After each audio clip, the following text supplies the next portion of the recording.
વધુમાં આગળ વાત કરીએ તો જામનગરમાં પિરોટન ટાપુ પર થયેલા ગેરકાયદેસર દબાણોને દૂર કરવા માટે તંત્ર દ્વારા નક્કર કાર્યવાહી કરવામાં આવી છે। પિરોટન ટાપુ પર અંદાજે 4000 ચોરસ ફૂટમાં ફેલાયેલા ધાર્મિક સ્થળોનું અતિક્રમણ દૂર કરવામાં આવ્યું છે।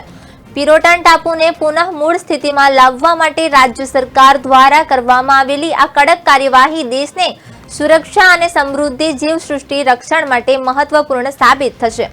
મુખ્યમંત્રી ભૂપેન્દ્ર પટેલના નેતૃત્વમાં રાજ્યમાં આ પ્રકારના ગેરકાયદેસર દબાણો પર ઝીરો ટોલરન્સની નીતિ અપનાવી છે। પિરોટન ટાપુના આ દબાણો રાષ્ટ્રીય સુરક્ષા, સમૃદ્ધિ, જીવસૃષ્ટિ અને આસપાસના વિસ્તારમાં આવેલા મહત્વના ઉદ્યોગો માટે ખતરારૂપ સાબિત થઈ રહ્યા છે।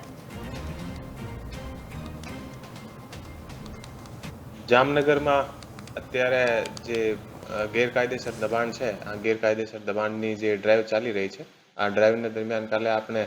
ઐતિહાસિક મહત્વનો જે પિરોટન ટાપુ છે, આ ઉપર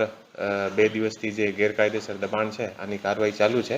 અને અત્યાર સુધી ટોટલ 9 જેટલા ધાર્મિક દબાણ હતા અને લગભગ 4000 જે ચોરસ મીટરના આસપાસની જે જગ્યા છે આ અત્યારે ખુલ્લી કરવામાં આવેલ છે। અને આજે હું આપને કહી દઉં કે જે પિરોટન જે ટાપુ છે આપણા દેશ માટે બહુ ઇમ્પોર્ટન્ટ ટાપુ છે અને પિરોટન જે ટાપુને આસપાસ લગભગ 5 જેટલા આપણા એસપીએમ કાર્યરત છે અને એ જે એસપીએમ છે આ એસપીએમમાંથી એક જે ભારત, ઓમાન અને બીજા પણ જે ત્યાં એસપીએમ છે આમે લગભગ દેશનો 60% જેટલો જે ક્રૂડ ઓઇલ છે આ ક્રૂડ ઓઇલ પણ આને માધ્યમથી